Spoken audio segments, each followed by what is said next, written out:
你好，我叫张瑞. I'm here today to talk to you of your beautiful places about the Chinese dynasty from Shah to the People's Republic of China that they have in the present day. Okay, sorry about that. I really don't talk like that. But I'm here today to help you guys get to the Chinese part of the AP World History exam because obviously Gillum probably won't tell you everything. I'm just kidding. Sorry, Gillum.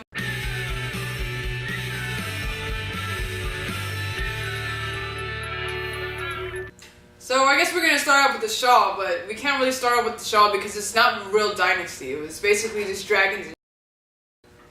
So the Shang dynasty ruled from about 1600 BCE to about 1046 BCE. The only main person that you really need to take from this is Shang Di because number one, he unified China for the first time, and number two, because it's in the name, the Shang dynasty. So, the Zhou, Anyways, they ruled from 1045 to 256 BCE. One of the main important things to take from this is the Mandate of Heaven. Why? Because it justified the downfall of Shang, as well as it gave emperors, I guess, the rulers, an excuse to rule because, you know, they were the chosen ones. Anyways, this was also the time where the spring, autumn, and warring states period occurred, and I guess you could go into deeper detail with Gillum with that stuff. And also iron came about around 500 BCE. No, not you, Iron Man. So, the Qin. They ruled from about 221 to 206 BCE. Yeah, I know it's a really, really short dynasty. It's because they were really, really legalistic. Anyways, Qin, China. Do you know the similarity? Put two and two together, you AP student. The name China derived from Qin. Anyways, so they created standardized measurements, and they also created the Great Wall during this time period. You know, the giant thing that you can see from outer space. You know, no big deal. The Chinese also kept silk cloth a secret. Stupid Chinese. Filial piety. Thought bubble. Filial piety. And that is the aspect of like the respect your elder. So like kind of the five relationships, friend to friend, father to son, government to govern, old sibling to younger sibling, husband to wife. So, the Han, they lasted from about negative 200 to positive 200. So they lasted about 400 years. They were prosperous AF, and they were also very successful, thus the name Golden Age. Anyways, they were less brutal and less strict due to their new ideas of Confucianism and Buddhism. And they, thought bubble on. Confucianism is based off of the teachings of Confucians. So it is not a religion, but is more of a philosophy. It is pretty strict and government-based and was a part of most Chinese dynasties throughout China. Buddhism originated from India, not China with the fat guy. There was an Indian prince who saw the suffering of his people, so he went by a tree and meditated. He was like, oh shoot, life sucks. We have too much suffering. So the ultimate goal of Buddhism is to meditate, to reach nirvana, to live a good life and have good karma, and break the cycle of suffering and rebirth. Neo-Confucianism is the chill version of Confucianism and is combining Confucianism with Buddhism. Taoism was started by Lao Tzu in China. It's about following your own path, or the Tao. It's about you do you, man. You follow your own thing. You do what you want to do. You know, they got that yin-yang. That's Taoism. If you ever see that yin-yang, you gotta think of Taoism, man. And following your own path, intertwining self-harmony, man. Taoism. Legalism. It was formed during the spring and autumn period. China had no rule, but then legalism came. It weakened the power of feudal lords. It was enforced by Lord Zhang. During the Qin dynasty, it grew power. Legalism was the strictest of these four. You couldn't do anything. Like, you could do some stuff, but you couldn't do a lot, because it was really strict. Like, government oppression kind of stuff, man. The Silk Road came about around 114 BC, which is one of the largest trade networks around at that time. Well, land trade networks. Anyways, they also came up with the invention of water-powered mills, which improved technology, so tea up, guys. And the Huns invaded in the end, so let's get down to business.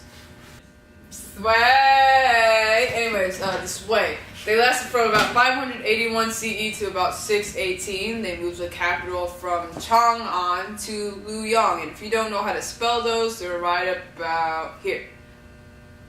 Anyways, they also incorporated Buddhism as their main religion, and they built the Grand Canal. And if Abigail would like to zoom in on my blob map, wow, blob map of China. Ow. That is Gilliam's infamous blob map, and then you have the 3 rivers running through them. And then you got the Grand Canal, bruh. And that canal, you know, I up, E up, and P up? Army. They also helped the army too. Basically everything that Gilliam describes went up. And they also untied China again. By the way, I totally meant united, not untied. Untied. Untied like a shoelace. The Tong. Not the Tongs. The Tong Dynasty. I'm sorry, I'm bad at jokes. They lasted from 618 CE to about 907 CE.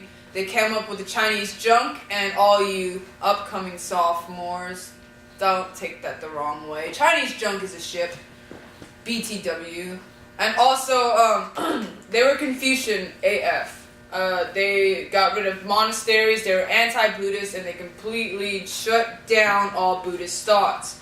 And they also had this form of credit, I guess you could say. It's flying money. No, it's not flying money, but, you know, it's credit. And also woodblock printing, which allowed intellect to go up and the spread of information. So, the song, they lasted from about 960 CE to 1279 CE. And, do you really want me to say the song? Yeah. They were divided into 2 periods, the North and the South. They created gunpowder, which means A, arrow up, which, you know, gave us advanced weaponry, as well as fireworks. They doubled in size since the Tang. And, the civil service exam continued. And lastly, they were conquered by the Mongols. Dun, dun, dun.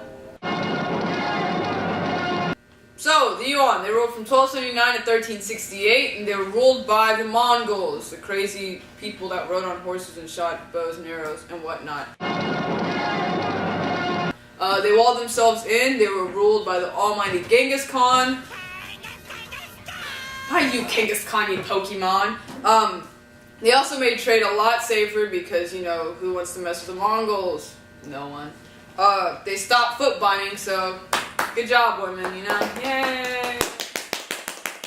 Even though the women are going to do it later on. They also had the Pax Mongolica, which is like a peaceful era, so similar to the Pax Romana, you know, outside comparison. And they were overthrown by a Buddhist rebel leader. That's kind of sad. But yeah, the Yuan. 1368 to 1644 CE was when the Ming actually existed. What crap. They had the CSE, which is a civil service exam. And they also had the Scholar Gentry. Did you just abbreviate it? CSE. They isolated themselves because they didn't want to become like the Mongols. They were Neo-Confucian, which is, like I said, the blend of Confucianism and Buddhism. The Jesuits try and come, but they don't kowtow, which is the whole bowing thing, you know, as shown above. And so their emperor was like, nah, you ain't gonna come in here, spread your Christianity, so shoot. And so they did. The ladies, sorry, you went back to foot binding. Women rights go back down. They were overthrown by the Manchus. So I guess that's when we go into the Qing. So from 1664 to 1912, the Qing existed. I guess you could say that. The Manchus from Manchuria took over, and they were the last real dynasty before the People's Republic of China. And opium takes over, and that's a huge drug thing, and I guess Thought Bubble can help me on that. The Opium Wars were started when Chinese emperor refused to trade with Britain. So Britain got pissed and illegally traded opium into the country. Basically got the whole entire country high. The 2 armed conflicts between the Western forces and the Qing dynasty. And so the first Opium War was Britain and China. The second was between Britain/France and China. Again, both wars, Western forces were victorious and gained commercial and legal privileges. At the end of the wars, the Nanjing Treaty was formed, which basically opened a lot more trade ports, yes, and for Britain to trade into. They had a Grand Council. They also had a Taiping Rebellion, which is from 1850 to 1864. And that happened because some of the Chinese people didn't want to be as westernized, but some people did, and so, you know, they don't fall. Civil service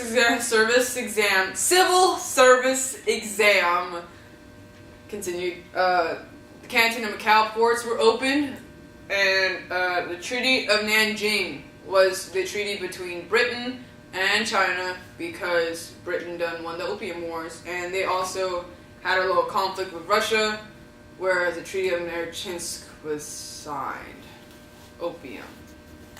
From the 1900s to now, the People's Republic of China has existed, I guess you could say. The Chinese Communist Party came around 1921, or the CCP, and they all westernized because they all saw the economies in the West, and they just thought they liked it. Anyways, they had a Chinese Civil War in which Mao Zedong won, thus China being hella communist, right?